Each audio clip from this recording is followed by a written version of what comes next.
하나님 아버지와 우리 주 예수 그리스도로부터 오는 은혜와 평강이 이 시간 예배하는 저와 여러분에게 함께 하시길 바랍니다. 오늘 말씀의 제목은 명령과 복 사이의 순종이라는 제목으로 말씀 나누겠습니다. 예수님께서 가르치시고 드러내셨던 수많은 하나님 나라의 말씀은 모세 오경을 근본으로 하였고 그 오경을 총체적으로 하나님의 율법이라 말씀하셨습니다. 모세 오경의 마지막 책인 신명기는 모세의 유언적 설교라고 불립니다. 유언이란 죽기 전에 말하는 것이기에 거짓이 없습니다. 꾸밈도 없습니다. 단순하며 정확하며 선명합니다. 이런 의미에서 신명기의 말씀은 하나님의 마음을 담고 있기에 모세의 거짓 없는 외침이라 볼 수 있습니다. 그렇다면 신명기 28장의 본문의 내용은 무엇입니까? 모세의 설교 3부에 해당되는 것으로 출애굽의 다음 세대들에게 전하는 하나님의 마음이자 말씀인 것입니다. 그 내용은 하나님과 언약을 맺은 이스라엘은 하나님이 명령하신 그 율법에 반드시 순종하라는 것입니다. 기도의 용사 E.M. 바운주는 이렇게 명령에 대해서 말합니다. 순종이란 하나님의 뜻을 행하는 것이며 명령을 지키는 것이다. 원래 순종은 쉽지 않습니다. 우리가 하나님의 말씀을 알지라도 실상 우리의 본능은 그 말씀을 따르기 싫어하기 때문입니다. 쉬운 것 같지만 그 쉽지 않은 순종, 모세 유언 곧 이스라엘에게 요청하시는 순종을 생각하며 신명기의 말씀을 깊이 묵상해보는 시간이 되었으면 좋겠습니다. 첫째입니다. 순종은 듣고 따르는 것입니다.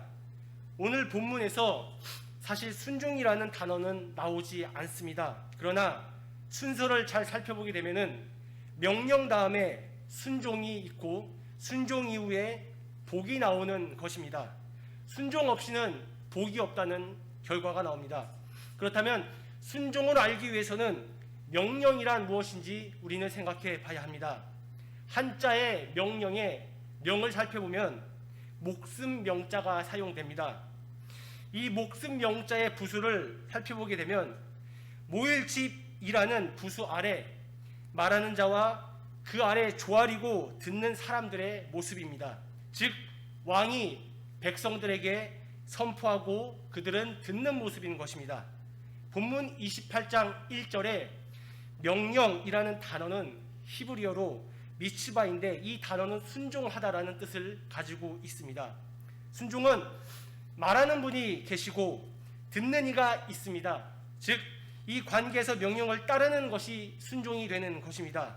왕 중에 왕께서 말씀하시고 듣는 백성은 목숨을 걸고 이행하는 것이 순종이라는 뜻입니다. 강준민 목사님의 저서 풍부의 법칙이라는 책에서 영성가 헨리 나우엔의 글이 나옵니다. 제가 읽어드리겠습니다. 우리는 귀머거리가 되어 하나님이 언제 부르시는지도 모르고 어느 방향으로 가야 할지도 모릅니다. 어리석다 영어로 absurd의 단어에는 귀머거리라는 라틴어 수르두스의 뜻이 포함되어 있습니다. 반대로 순종하다 obedient의 단어 안에는 라틴어 아우디레 뜯는다 라는 뜻이 담겨 있습니다. 여기서 헬리나우에는 이렇게 정리 해석합니다. 어리석은 삶에서 순종의 삶으로 나가기 위해서는 반드시 귀로 듣는 것이 필수입니다. 듣는 훈련이 되지 않으면 순종할 수도 없습니다 라고 이렇게 정리를 합니다. 결국 이 듣는 훈련은 어디에서 시작이 됩니까? 상황을 통해서, 사람을 통해서, 그러나 근본적으로는 기도에서 듣는 훈련이 시작된다는 것입니다. 예수님은 항상 다양한 사역을 해 나가시면서 시간을 내어서 만드셔서 기도하셨습니다. 수많은 예수님의 기도가 있지만 예수님의 기도의 본질을 보여주는 구절이 있습니다. 마태복음 26장 39절을 제가 읽겠습니다. 조금 나아가 얼굴을 땅에 대시고 엎드려 기도하여 이르시되 내 아버지여 만일 할만하시거든 이 잔을 내게서 지나가게 하옵소서. 그러나 나의 원대로 마옵시고 아버지의 원대로 하옵소서. 예수님이 밤새도록 기도하신 것은 하나님의 생각을 듣는 기도였습니다. 그 들음의 기도로 자신의 생각을 비워내는 그 과정을 보내셨던 것입니다. 물론 구하는 기도가 잘못된 것은 아닙니다. 그러나 들음의 기도를 통해 나의 뜻을 내려놓는 것은 하나님의 명령에 순종하겠다는 우리의 사인이 된다는 것입니다. 여러분, 우리의 기도는 어떠합니까? 하나님의 뜻을 구합니까? 나의 뜻을 가장한 하나님의 뜻을 구합니까? 구하는 기도만입니까? 아니면 들음으로 내가 변화되는 기도입니까? 우리의 귀를 열어주시고 계속 듣게 해달라 간구하시는 저희가 되었으면 좋겠습니다. 둘째입니다. 성경에서 말하는 순종은 약해져야 함을 보여준다는 것입니다. 신명기 7장 6절에서 7절을 제가 읽겠습니다. 너는 여호와 내 하나님의 성민이라. 내 하나님 여호와께서 지상 만민 중에서 너를 자기의 백성으로 택하셨나니 여호와께서 너희를 기뻐하시고 너희를 택하심은 너희가 다른 민족보다 수요가 많은 연고가 아니라 너희는 모든 민족 중에 가장 적으니라. 이스라엘이 택함 받은 기준은 뛰어남이 아니라 가장 작고 볼품이 없었다는 것이었습니다. 우리가 잘 아는 모세도 이 기준에 자신이 부합하였습니다. 출애굽기 2장에 보면은 모세의 출생으로 시작을 합니다. 그 후 광야에서 양치기 생활을 하고 노년 80에 이르러서 기댈 곳도 크게 없고 육체적으로도 노쇠하고 지성도 녹이 슬은 바로 그 약한 때에 하나님께서 타오르는 떨기나무에서 모세를 부르셨음을 우리는 압니다. 모세는 그 자신의 약함을 알고 그 부르심을 거부하였습니다. 신약에 걸출한 사도인 바울은 이렇게 고린도후서 13장 9절에 말을 합니다.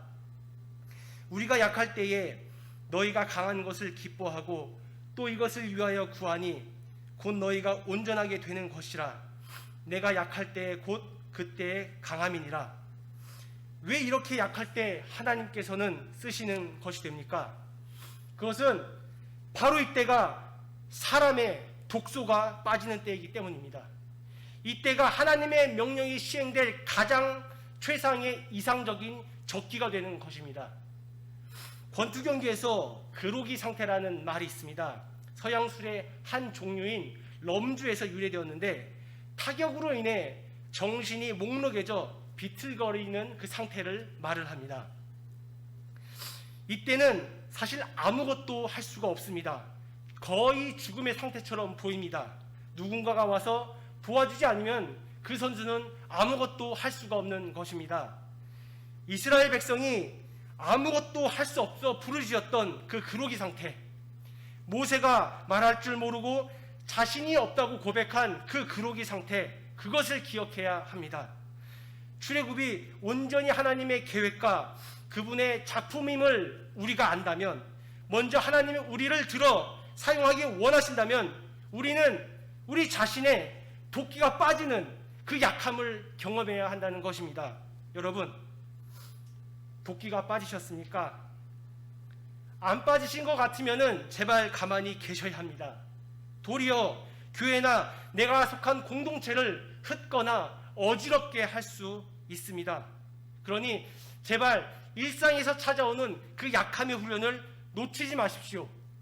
그럴 때일수록 듣는 기도를 통하여 약함이 드러나며 더 나아가 성령님을 충만히 경험하게 될 것입니다. 셋째입니다. 약함과 들음의 과정을 통해 순종을 배운 성도는 복이라는 열매를 맺게 됩니다. 누가복음 5장 1절에서 11절은 베드로와 그의 동료들이 예수님의 제자가 되는 과정을 보여줍니다. 당시 어부들은 초저녁에 나와 고기 잡을 준비를 하고 본격적으로 늦은 저녁부터 시작해 다음날 새벽녘까지 일을 하게 됩니다. 누가복음 5장 4절과 5절을 제가 읽겠습니다. 말씀을 마치시고 시몬에게 이르시되 깊은 데로 가서 그물을 내려 고기를 잡으라.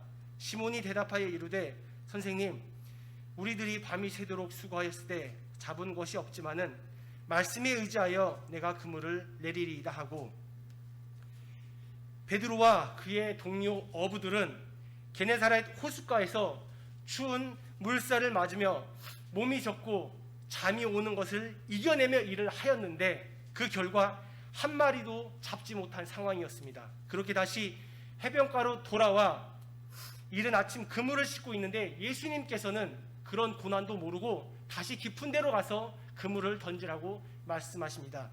만약 늦은 저녁 혹은 밤에 예수님이 고기를 잡으라고 가서 그물을 던지라고 명령하셨다면 베드로가 과연 던졌겠습니까?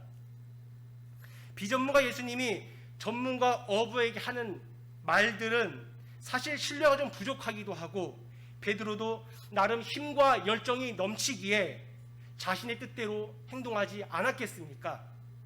약해진 베드로에게 들려진 그 예수님의 음성은 성경을 읽는 우리들에게는 신뢰하지 못한 의견으로 보일지는 모르겠지만 그날 베드로에게 예수님의 말 곧 들음은 베드로가 믿음의 반석의 기치로 인침을 받은 날이었으며 베드로의 순종으로 어떠한 결과를 가져왔는지 우리는 2000년 역사를 통해서 너무나 잘 알고 있음을 보게 됩니다. 13절을 읽겠습니다. 여호와께서 너를 머리가 되고 꼬리가 되지 않게 하시며 위에만 있고 아래에 있지 않게 하시리니 오직 너는 내가 오늘 내게 명령하는 내 하나님 여호와의 명령을 듣고 지켜 행하며. 베드로는 신명기 28장에 복을 받은 인물이었습니다. 베드로의 순종은 하나님의 때가 있었습니다.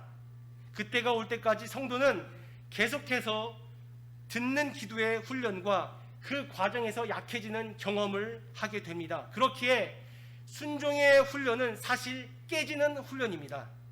순종은 한 방에 역전 스트레이트가 아니라 새벽에 빗바람과 어둠의 그늘을 묵묵히 통과하는 일상인 것입니다. 여러분, 우리 각자의 게네사렛 호수는 어디입니까? 주님의 말씀이 들리십니까? 순종은 언제 해야 합니까? 순종은 작은 것, 일상적인 것에서 시작을 합니다. 말씀 듣기, 기도 듣기, 더 나아가 관계 배려, 자기 쪽으로 굳게 말하지 않는 것, 이러한 일상의 소소한 작은 순종의 훈련들이 나를 꺾어내게 되고 그 과정 중에 바로 내가 하나님께 순종하고 있음을 자각하게 될 것입니다.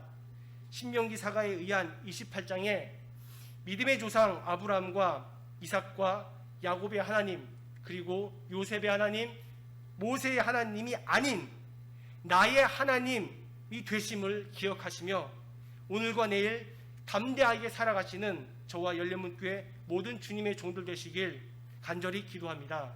아멘. 그리하면 지각에 뛰어나신 하나님의 평강이 그리스도 예수 안에서 저의 마음과 생각을 지키실 것입니다. 아멘. 함께 기도하겠습니다. 주님 말씀을 눈으로 보며 기도로 듣기 원합니다. 하나님의 말씀을 들음으로 우리가 약한 자였음을 인정하게 하시고 그 연약함 안에 꺼지지 않는 불꽃으로 계신 하나님을 바라보는 눈을 열어 주시옵소서. 주님께서 함께하라고 부르신 우리의 교회가 진정으로 약함 가운데 강한 능력을 품길 소망합니다. 오직 여호와 하나님만 의지하는 주님의 종들 되도록 붙잡아 주시옵소서. 가장 큰 복 되신 하나님을 주신 그리고 만나게 해주신 그 은혜 잊지 않게 하여 주시옵소서.